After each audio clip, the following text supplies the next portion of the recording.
Hello, friends. We're back with episode 187 of the Our Weekly Highlights podcast. And this is the weekly podcast where we talk about the latest highlights that have been shared every single week at ourweekly.org. My name is Eric Nance, and yes, November is, well, it's our last episode for November. I can't believe the time is flying by quick.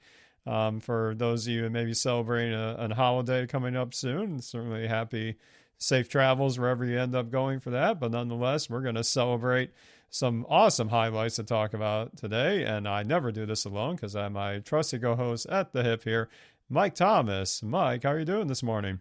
Doing well. Eric started out with some technical issues. If I sound a little bit different this week, I apologize, but hopefully the audio isn't too noticeable in terms of differences between previous weeks for the listeners out there. We make it work, but yeah, we both had our frantic either rebootings or jiggling of settings, but it happens, folks. It happens. But nonetheless, Mike is here, and that means we can get this show on the road here. And this week, our issue is curated by Tony Elharbar, and well, it's a bit of a sad news. This will be Tony's last curation for Our Weekly. He is moving on to other endeavors after this, and certainly, as I've told you every time we close the show, this is a community-driven effort, and we certainly greatly appreciate Tony's time. He's been a valued member of our curator team. We're going to miss him, but certainly he'll be, I'm sure, keeping an eye on Our Weekly from time to time. But Tony, best wishes to you in your future efforts in open source and elsewhere. Nonetheless, he's gone. If you're going to go out, you're going to go out with a bang, right? And this issue has a lot that we can discuss. So let's not belate the point any longer. Let's get right to it. If you haven't heard by now, both myself and Mike are really excited about the concepts of WebAssembly with Shiny. It is opening doors for immense possibilities, some of which I've touched on in my PositConf talk this year in the realm of life sciences. But there are many other ways that WebAssembly can supercharge the experience of distributing R itself in a self-contained way, powered, again, by WebAssembly. I admit, this one came somewhat out of left field, although I should have seen the hints coming a little bit, because what we're talking about now is Colin Fay, who, again, is a fellow curator of Our Weekly and also the architect of the Golem package, and as we covered in the summer of Our Weekly Highlights, has been taking a little bit of an adventure with bringing WebAssembly into Shiny, and even building some custom tools himself called Spider and whatnot to really start pushing the envelope a little bit. Well, this latest blog post from the Think R blog is talking about a native mobile application running R and powered by WebAssembly. Yes, folks, the future is here. So in the post, Colin introduces this by saying that this has been an effort that he has been looking at for a bit of time now, and he is, like me, convinced that WebR, this is a game changer that's going to make the ability to leverage R even more accessible in modern web platforms and whatnot. Now, notice I said web platforms, right? Well, here's the kicker, is that with the self-contained aspect of WebAssembly, yes, you can fold this into a native mobile application. Now, we don't have it revealed what this application is actually called, but he talks about a little bit of what's under the hood here, is that this is bundling a set of packages, but it is installed in the native mobile app fashion. This is not what we call a progressive web app, which you might be thinking, we talked about packages like Shiny Mobile before, which David Grandin has been leading for at least a couple of years now, and that is a really solid platform to build, again, what's called a progressive web app, an app that looks like a native app, but it's actually more of a web app, just, in the UI, it looks like it fits right into the rest of your mobile applications.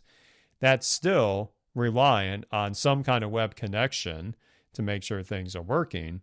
And also it isn't able to tap into some of the native mobile platform APIs, such as for your phone, Maybe you want to trigger a vibration for a notification. Maybe you want to tap into some other, hardware related things. A progressive web app's not going to be able to do that. And again, no shame to that. It's just the way the technology works.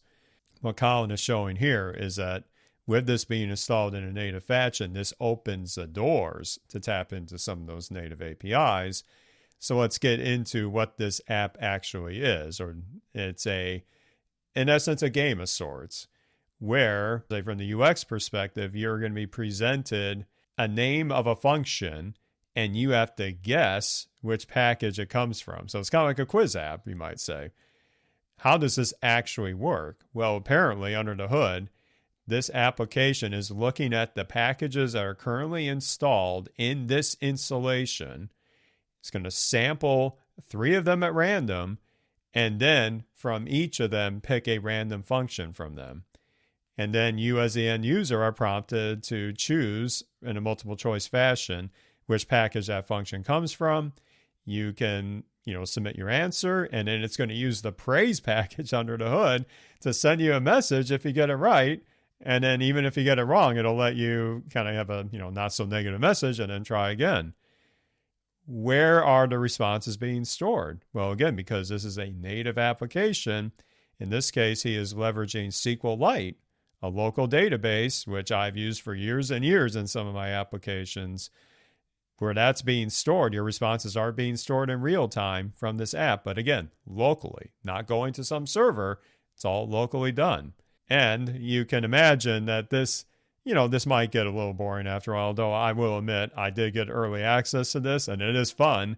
And the one thing I will mention too is that if Colin had not told me that this was a WebAssembly powered application that had R under the hood, I would never have guessed that this was using R inside. It felt that responsive, folks. That is what cannot imagine my excitement when I've got this email. And first, again, I didn't see this coming out of the hood at all. I install it, and I'm literally looking at it right in front of me right now. I wish I could show it, but until this is released, I've been sworn to secrecy. But I'm playing with it literally right now, responding to the app.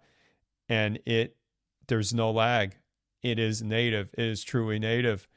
Imagine what this can bring to us in the community.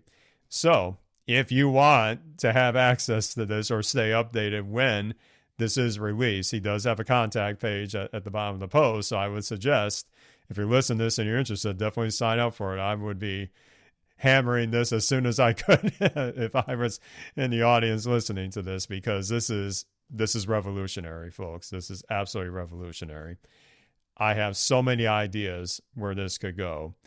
And as you can imagine from the excitement you're hearing right now, I have gently asked Colin for an open invitation to join me on a future Shiny Developer Series episode, because I have so many questions for him, and there's no way that I could get it done in just an email. I want him to speak from the source. So look out for that in the near future once this is out there. But yeah, Mike, mobile apps on your phone, powered by WebAssembly. What timeline are we living in here?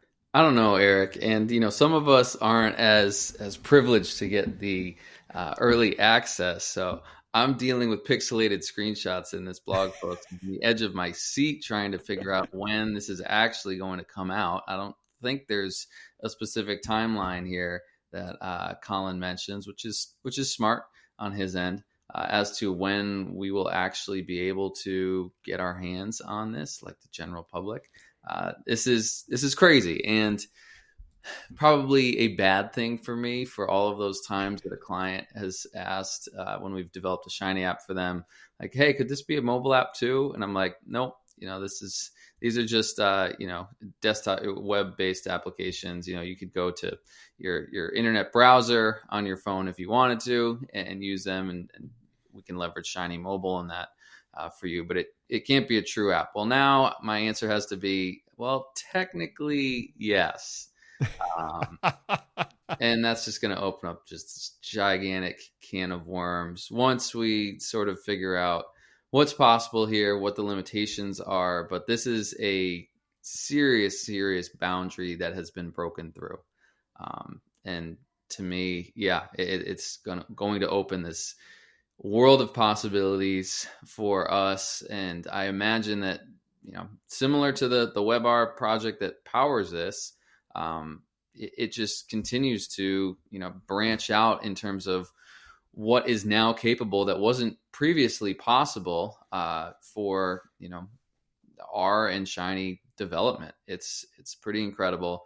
I'm excited to see where this leads. What a tease. I mean, I don't think I've ever seen an R Weekly highlights blog post that teases this hard. So I guess hats off to Colin for that. He has me on the edge of my seat waiting to hear what's next and when I can finally get my hands on this. I am eagerly awaiting the mass release of it too. I will speak somewhat unofficially. It sounds like the release is imminent. So my hope is, as an early holiday present, that this will be out there. Let's put it that way. It's sounding all indications of that. You did mention WebR earlier. And one of the things that was very fascinating to me about when WebR was first released with George Stagg's, immense efforts at Posit, is that he was able to give us a web page that literally had like an R REPL inside, right? I mean, you can just type in R code, install packages from the WebR repository, and then play with it at your leisure. You have seen these questions earlier, Mike, throughout the community, many years, about, hey, I really like the experience of RStudio. Isn't there any way to run it on mobile? Just imagine a little R REPL from WebR as a mobile type app in a tablet UI. I don't know. That's maybe completely out of left field, but it's based on the same technology, right? I mean, that WebR REPL, I believe, is literally just a self-contained app, if you will, waiting to happen. I don't know. That's not what Colin's trying to tackle here. I'm just saying that there are a lot of other possibilities at play here. And then getting back to the architecture of this, for example, he's using SQLite for this, but my goodness, you could swap in DuckDB with this. You could swap in all these different parts that we've been so excited about that are now at your fingertips here. It's been one of my stretch goals to really push my dev skills to the max, so to speak, and create somehow, powered by R, a R Weekly podcast app where you would just simply listen to episodes of R Weekly, taking advantage of some of the stuff I've been learning about in the podcasting 2.0 development space with a DuckDB database on the back end. Maybe. So as you can tell, I have a lot of questions, a lot of ideas, and I am just as excited as everyone else, I think, when this finally gets released. And the other possibility here, and I'll speak specifically on the Android side of things, is that you're not just confined to installing apps from the Play Store. Of course, that's what Google is always going to push as like the secure, quote unquote, repository. But there is a multitude of open source applications that are distributed on services like F-Droid and others, where imagine, and even other services where it's like an app store, but it's based on the GitHub releases of a project. So that, say I have an app or whatever you want to call it, and I push a tag like version 1.2 or whatever, this other app store that I've learned about recently, I'll have to put a link to it in the show notes, will simply query for that GitHub repo directly and then install it directly on your phone. So imagine that as a distribution method, right? There are many, many possibilities how to get these into the hands of your users. Obviously, iOS is a much different story, and I've heard a lot of candid opinions about Apple's policies on this. But nonetheless, my point being is that this isn't even just about the architecture now. You can get this into the hands of users really quickly, depending on the OS they're running. So I don't know where to even go from here, other than I'll keep playing with the app and test my R skill knowledge on this. But nonetheless, I think we're going to be watching this space quite closely here. I couldn't agree more, Eric. Yeah, the possibilities are endless. You have me feeling now like I should be on Android instead of iOS to take advantage of the app store possibilities there. It just sounds more open source friendly. So we'll see. Maybe at my next update, I might have to make a jump.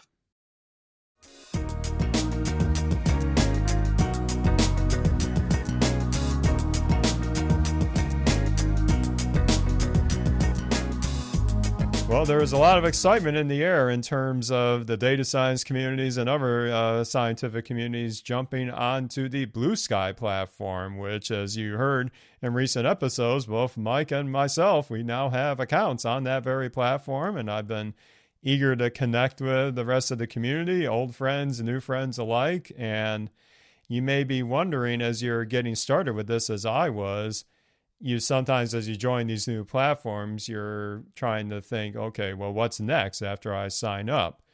Now, credit to a capability that I've seen, pushed heavily in the community is that Bluesky offers, or at least community members in Bluesky can create what are called these starter packs, which are kind of a neat way for a, say, given topic like data science or, other types of science or technology or whatnot. You can access this pack when you join, and then by, somewhat automatically get a list of the people included in that pack, and then you can choose to follow them or not. And that's great for an onboarding. But you may be wondering just how deep is the network out there for those people that you see immediately, and maybe who are they following, and so on and so on, typical social network type branches here.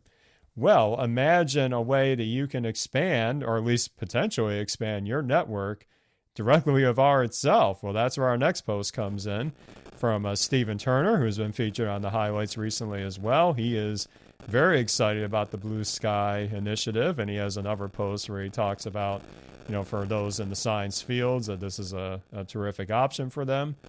And yes, he has, in his previous post, looked at starter packs. But like I said, he was wondering about, other ways to fill his network, and really start to grow that a bit.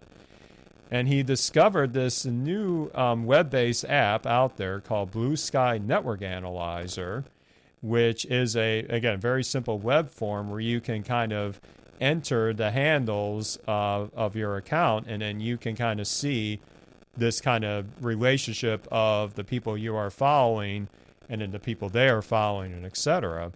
Well, he was wondering if he could do that from R itself, and it turns out you can, because there is an R package called ATRR,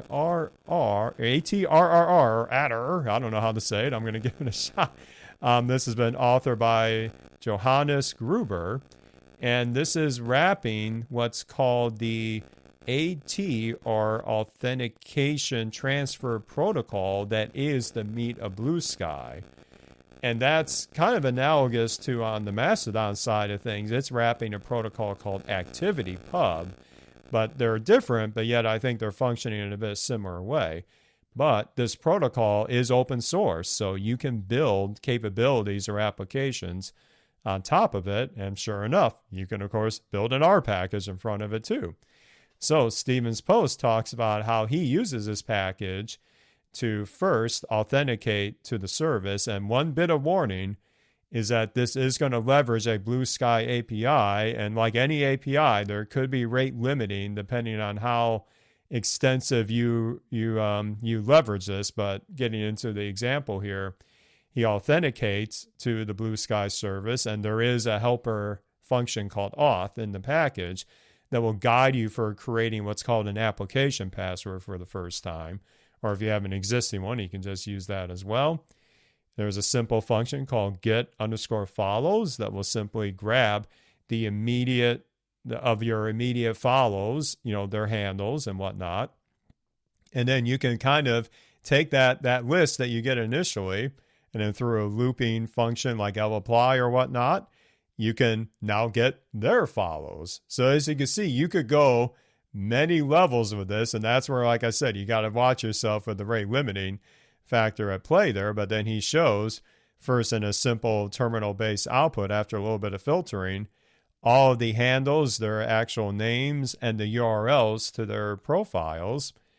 And yes, you could also make that really fancy by feeding that into GT as well, one of my favorite packages for creating tables in R, where you get this nice, he isn't able to put it verbatim in the post, but you can get a nice hyperlink with their handle and their name in that table and how many followers they have. And then you can simply choose at that point, as you expand that network in a data-driven approach.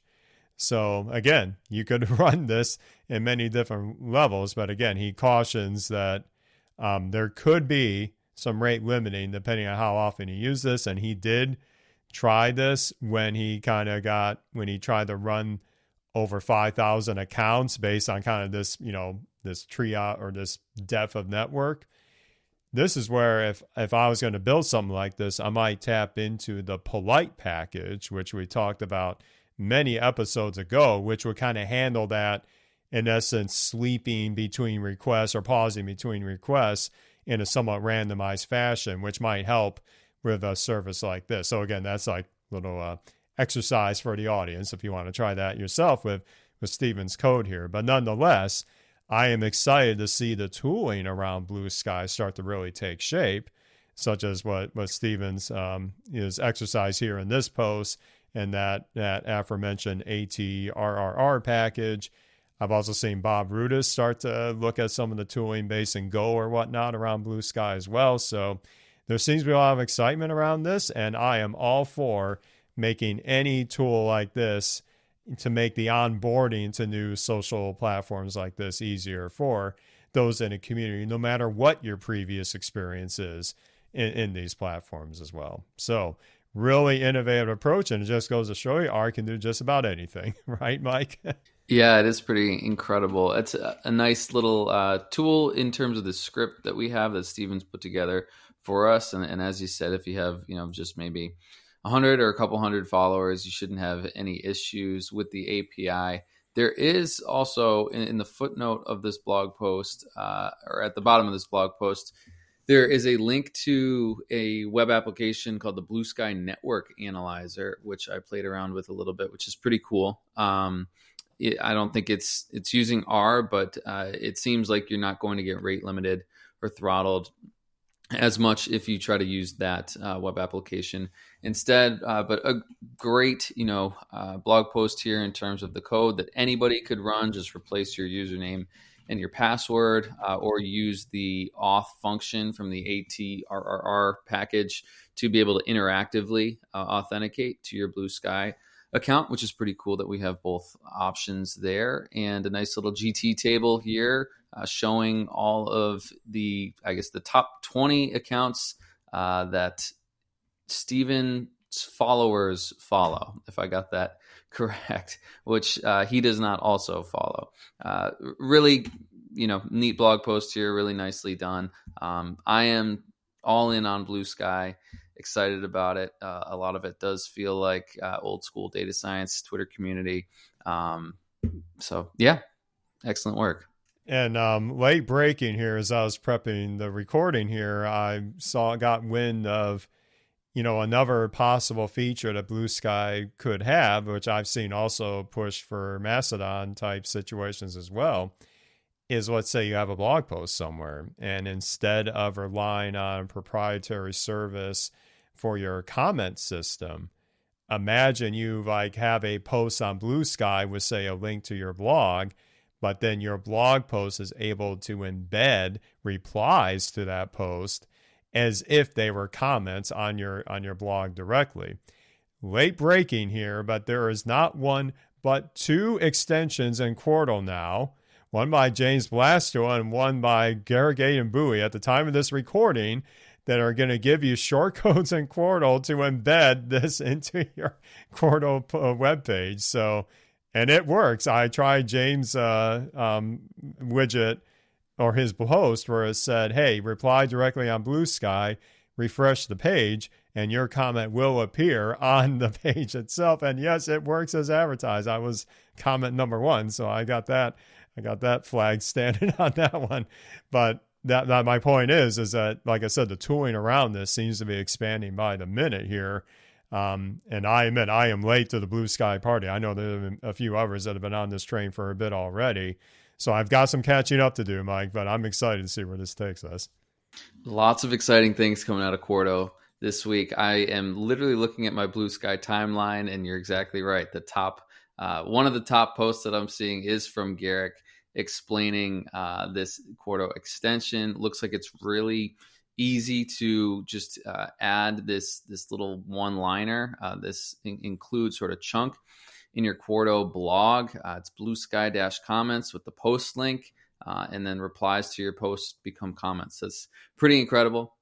For those of us doing more antiquated things, there is also in Quarto 1.6 a nice new landscape tag that allows you for your PDFs to have a particular page that is in landscape, which I had to do some pretty crazy knitter things previously to get working. So I'm very thankful to all of the work in the Quarto community lately.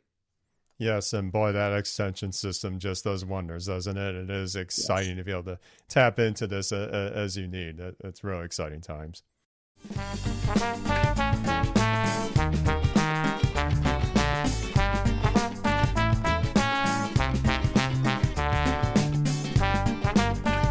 And last but certainly not least in our episode today, we're going to revisit the object-oriented framework that we mentioned in a couple episodes ago. Just had some really nice quality of life updates, and that is the S7 package, which if you didn't listen to that episode, this is the new object-oriented paradigm that has ambitions to be pushed as a new, might say reimagination of the concepts of S3 and S4 class systems to be eventually included into base R itself.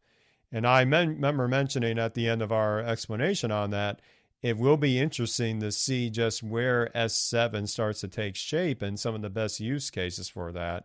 Well, we got a pretty fascinating look at how it might help the user experience of even existing functions if they are reimagined with the S7 approach.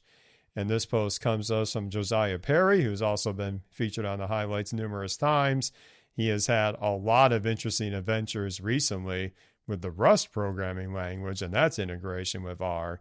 But he takes a little diversion on that and talks about, where S7 might help in certain situations. And to set the stage here in his post, he talks about some of the excellent functions from the readr package, which is part of the tidyverse that lets you import data files in text format, no matter if they're CSV, delimited, or even other types of syntax.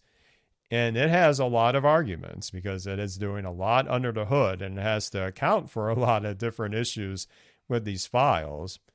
And in particular, Josiah starts by talking about the col_names argument. And as you read that, as a user who may not be familiar with that argument, you may think logically, well, col names, maybe that's a switch. Maybe that's an indicator of if the file already has a present or not. And yes, you can set that to true, meaning that the first row indeed has a column names. Or you could set it to false, meaning that there is potentially no header there, and you're going to have to do that yourself. Well, speaking of doing that yourself, col names not just takes a true or false, it can take a vector of character strings to use as the names of the columns that you're importing from that file. Let that sink in a little bit. An argument can take either a logical or a character string. Now that can be elegant in many situations, or it can be a little confusing on how to wrap your head around that, which I've been on both sides of that fence, especially when I was new to like the base R read.csv and the readr package years afterwards. So he talks about a couple different scenarios where you might use each version of this, one of which is it has headers, but you want to give it different headers. So you could do that. He uses like an exported version of the iris set just for illustration. You could easily do that. You could also say, well, as if it didn't have the names already, but I want to add the names myself in the function call, but I don't want it to be the names of the file already there, so I want to skip the import by one line. So then you're kind of putting that in yourself. And again, there could be a situation where there's no headers at all. You just either say you don't want the headers and you want to put them in after the fact, or you supply the column names yourself. If you get the hang of it, yeah, maybe you can, use that, at a paradigm in the future. But he wonders if there may be a way to make that a little bit less complicated, because under the hood, in his opinion, col names kind of has two things going at the same time. One, is a header present or not? Two, do you want to add your own or not?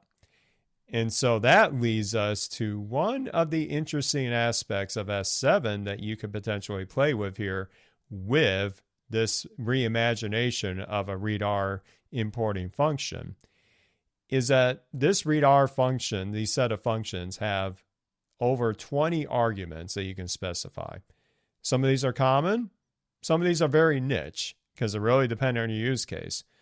What if there was a way, instead of having to have these one by one, specified in the function arguments, that you have like an options type argument with more detailed settings, again, maybe more for the niche ones, that have same defaults from the start, just like the function does currently, but a little more streamlined way to feed those in.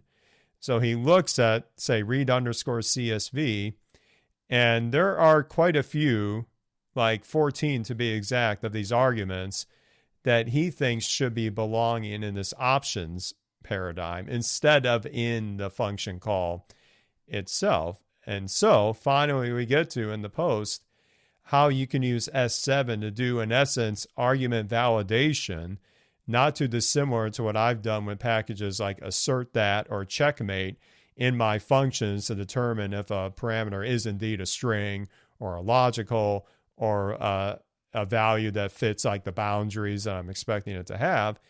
You can do the same thing with S7 and have these properties, listed, where you start a new class, but then you put in kind of the default value for it, or a default function call in some cases, and then what you're going to do to validate that input. So one example is the locale argument, which can have from readr directly the default locale of the system itself, or you can have a validator to look at, is this coming in as a proper string? And in particular, sometimes the time involved with that. And you can, validate that with some like rlang checks, like is character or is scalar and whatnot. And then if it's invalid, you can show a friendly error message afterwards. You can go down the rabbit hole with this for all the rest of the arguments as well, such as repairing names, missing values, quotes, comments, and you can see many of them will follow a similar format. And then towards the end, you can now have this new class. He's calling it readr ops, and then the properties are each of these kind of property functions that he defined earlier in the post. And then lo and behold, he's now got an example at the end where it's got the 4 or 5 arguments that are most common for read CSV, such as the file name, the col names, the col types, which ones you want to select. And then there's an options argument where then you just feed in this initialization of that class, but you could put inside that initialization of that class the other options in there that you want to customize yourself. You don't have to, but you can. So in his opinion, this can help, minimize that cognitive load, so to speak, as well as consolidating those options that are less frequently used in an approach that he says he's gleaned from his experiences with Rust, similar paradigms in the language and how that handles function arguments from both kind of a frequently used standpoint and those that maybe are not so frequently used. So fascinating thoughts here. And like I said, I've been wondering where the best position S7. So this gave me quite a bit to think about in my next generation of packages, and combining the object-oriented approach with these assertions at the same time and trying to make the user experience a bit more streamlined to boot. Yeah, Eric, this is a really nice applied approach to demonstrating what S7 can do for us. I know Josiah has a lot of strong opinions, and this one I am going to agree with him on, because when he talks about how it just feels a little weird that a particular argument could take a Boolean or a character string, it does. I've been there before. It's very convenient, I think, to the folks who maybe are earlier on in their R journey that might not necessarily notice. But I think in terms of,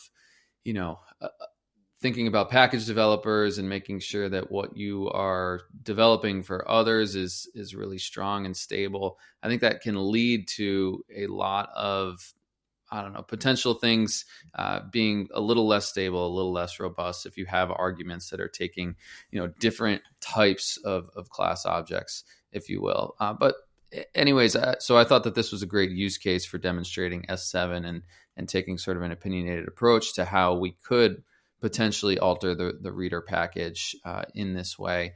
It seems like, the workhorse functions from S7 seem to be new property, which is to create validators, if I have that correct.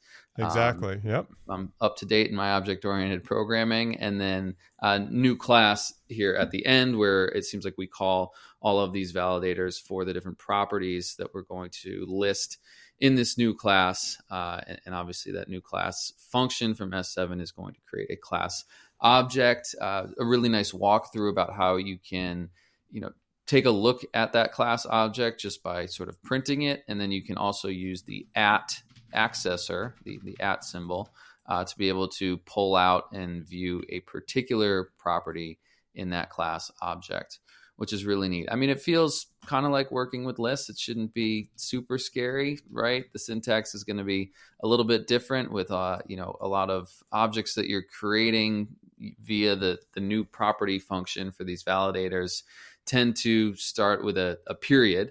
So that might be a little bit new for folks, but it's nice that you can sort of define these validator tests, if you will, in the same place that you're writing a lot of this logic. So I'm definitely a fan. I really appreciate this applied walkthrough. It helped me wrap my hands around the benefits of S7 and what the syntax looks like and how to use it compared to what I've seen in some of the other object-oriented programming packages and base packages out there as well. Yeah, and I'll put a link in the show notes from the S7 packages site. One of the vignettes is talking about the classes and object structure, and it does have some, very much utilitarian type examples here, but they do talk about validation as well. But I think that's a great thing to put side by side as you read Josiah's post, after this, as you want to think about actually implementing this into, say, a function you're creating in a custom way. And yes, they also have articles about putting this into a package itself, which I'm sure is going to be the next stage of this, especially when we get to that, hopefully not too distant future, where S7 literally becomes part of the base language itself. We're not there yet, but that's their goal, and I think they are well on their way to achieving that. Yes, we'll see. We shall see. And speaking of seeing, there's a lot more to see in this issue, as I said. Tony went out with a bang here. There's a lot of additional great content here. We'll take a minute or two for our additional finds here. And hey, I can't stop being on the WebAssembly side of train with this one, folks, because there is a new package that has just hit CRAN called roxy.shinylive. You can probably tell by the name, this has got a couple key concepts here that we want to talk about here.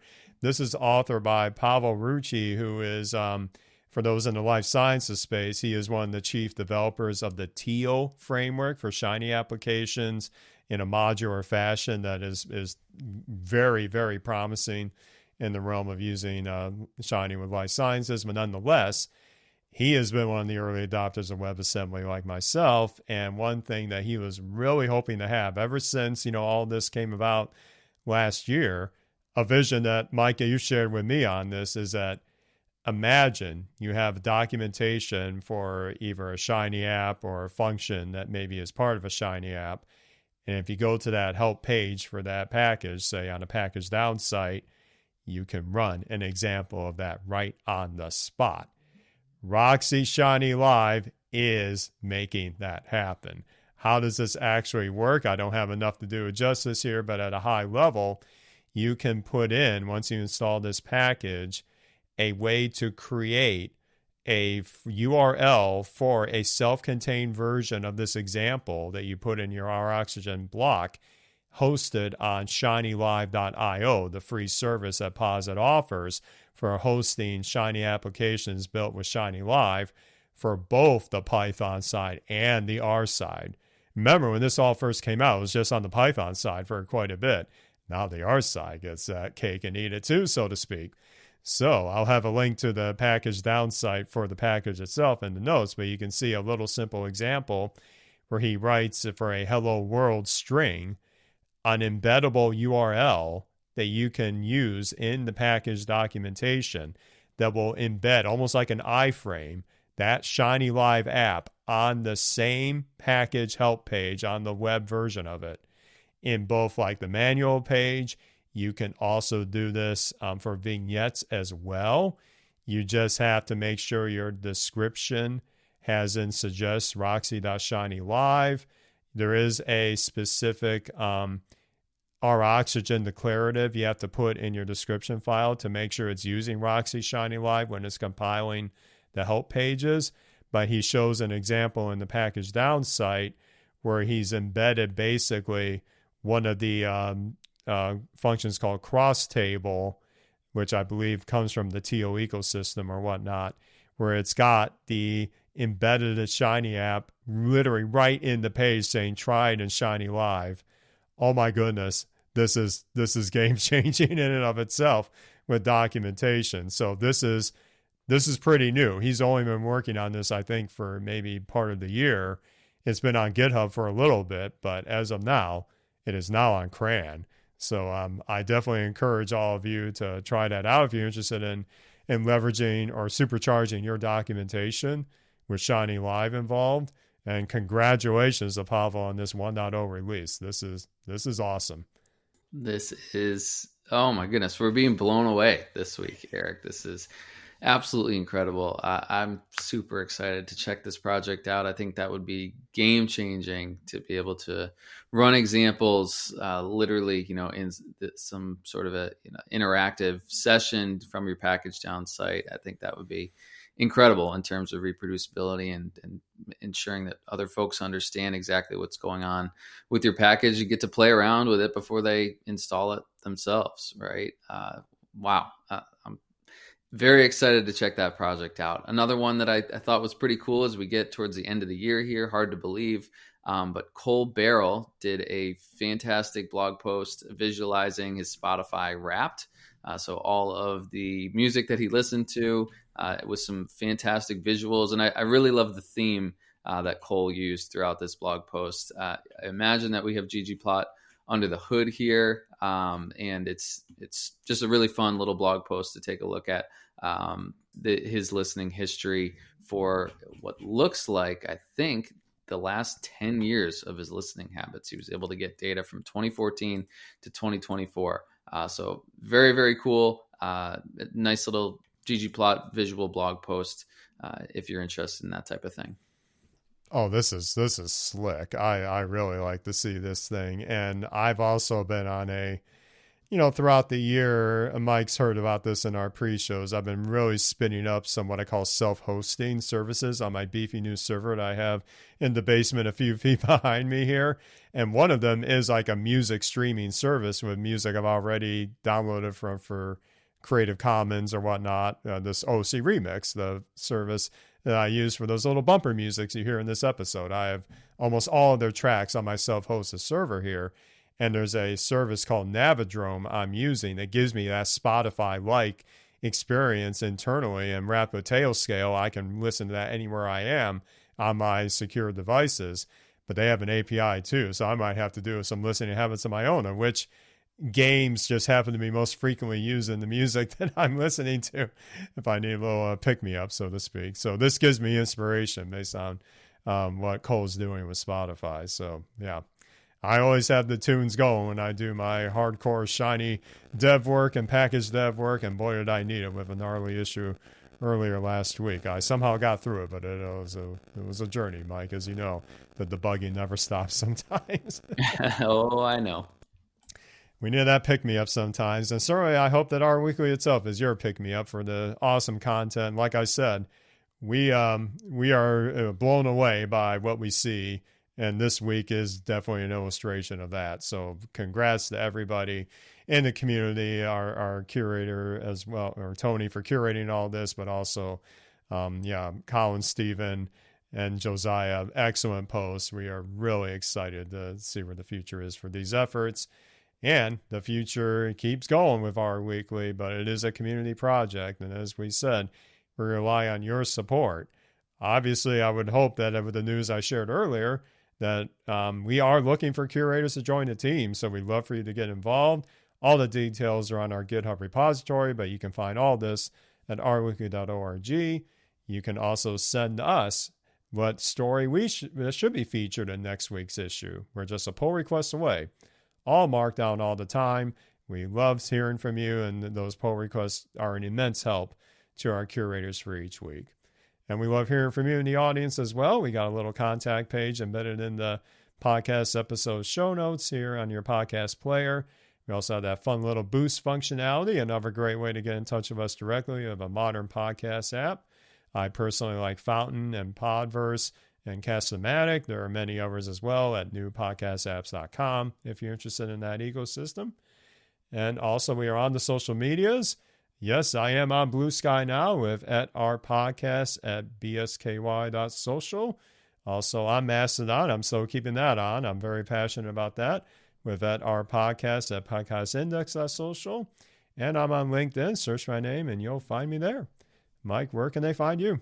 Yep, you can find me on Blue Sky at Mike-Thomas at bsky.social or on Mastodon at Mike_Thomas at fossadon.org, as well as LinkedIn. If you search Ketchbrook Analytics, KETCHBROOK, you can see what I'm up to. Yep, and I do want a quick little plug here before I head out here. I was one of the organizers and backstage people for the Our Pharma conference. We just released our recordings for the conference event, and there is a lot of awesome content. No matter if you're in life sciences or not, there's a bit of something for everybody, including a talk from Pavel, who we just talked about with that roxy.shinylive package. He gave a great talk about how he leveraged WebAssembly for what's called a TLG catalog. I'll have that linked in the show notes too, but it shows the thoughts that he's had and the amazing techniques he's been using throughout the year on that. So if you like your WebAssembly, there's a lot going on in this space. But we're going to close up shop here. Like I said, for those of you out there that may be celebrating a big holiday this week, we hope you have safe travels and good times to be had. I'll be hitting the road tomorrow, hopefully, for a successful road trip back to my stomping grounds in Michigan. But wherever your travels take you, hope you have a great time. And we should be back for another episode of our weekly highlights next week.